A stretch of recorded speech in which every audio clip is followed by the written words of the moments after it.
première question, votre parti a annoncé la sortie du FLNKS. Déjà, vous, personnellement, vous dites, vous êtes un des membres fondateurs, qu'est-ce que vous ressentez d'avoir pris cette décision-là? Au vu de l'année écoulée, au vu de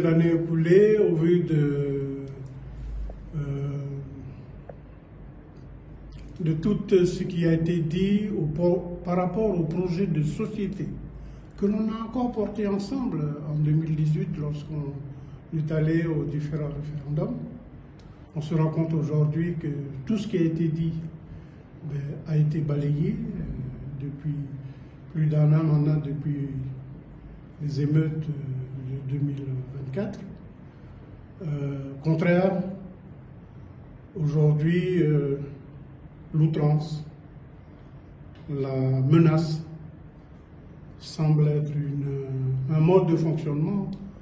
On ne s'y reconnaît plus dans ce fonctionnement-là. On ne se reconnaît plus dans le fait de ne rien proposer pour le pays de demain. Et donc, au vu des efforts qu'on a fait jusque-là au travers de l'Union nationale pour l'indépendance, on a préféré le congrès, le 42e congrès de notre parti, à Goyeta, a préféré acter la sortie, dire qu'on sort donc de ce FLNKS.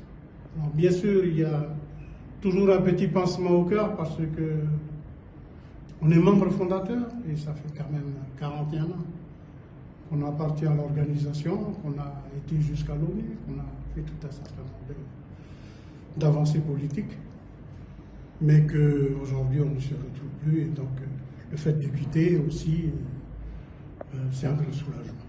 C'est un grand soulagement parce que on était embrigadés dans des positionnements qu'on ne défendait pas. Bon, tout à l'heure, la question vous a été posée sur la marque unie. Quel pas vous espérez jouer, même au niveau de Paris? Alors effectivement, Uni est une nouvelle organisation qui va être amenée à être devant la scène maintenant parce que dans moins, en tout début décembre, on va se réunir pour donc la structurer davantage, avoir une organisation qui s'occupe des relations extérieures. Ça fait partie aussi du challenge.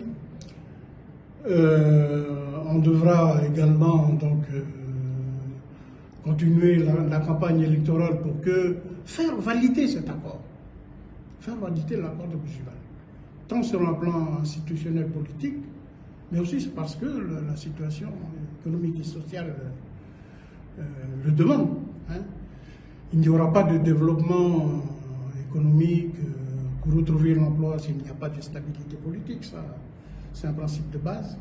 Et l'Uni va s'employer aussi à aller chercher les conditions d'une stabilité politique ici à Nouvelle-Calédonie, mais à l'Assemblée nationale, pour que l'État, pour que le gouvernement nous aide également à retrouver cette stabilité. Ça fait partie du combat.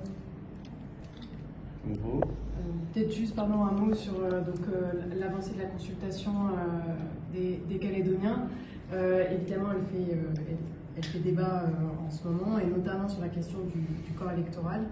Un petit mot justement sur la position de l'UPM et probablement de l'UNI. Alors, la position de l'UPM sur le corps électoral, ça a été de dire que le corps électoral qui devra se prononcer sur, c'est quand même un référendum local, sur un accord politique qui est chargé de changer l'accord de Nouméa. Et donc, ça aurait été mieux que ce soit, en tout cas c'est ce qu'on prône, c'est ce que l'article, que ce soit le corps électoral de sortie de référendum. Hein. Ça, c'était la position de l'UPM. Ça a été partagé par l'UNI. En tout cas, on reste dessus pour dire que c'est ce corps électoral-là qui doit qui doit être sollicité.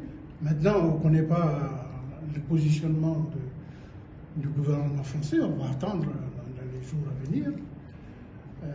Mais en tout cas, l'accord de Bougival, le référendum local, pardon, s'il a lieu avant, on suppose, ou en tout cas l'analyse que l'on fait aujourd'hui, c'est de dire qu'il est fait avant pour que la population calédonienne puisse le valider en amont du travail de la représentation nationale.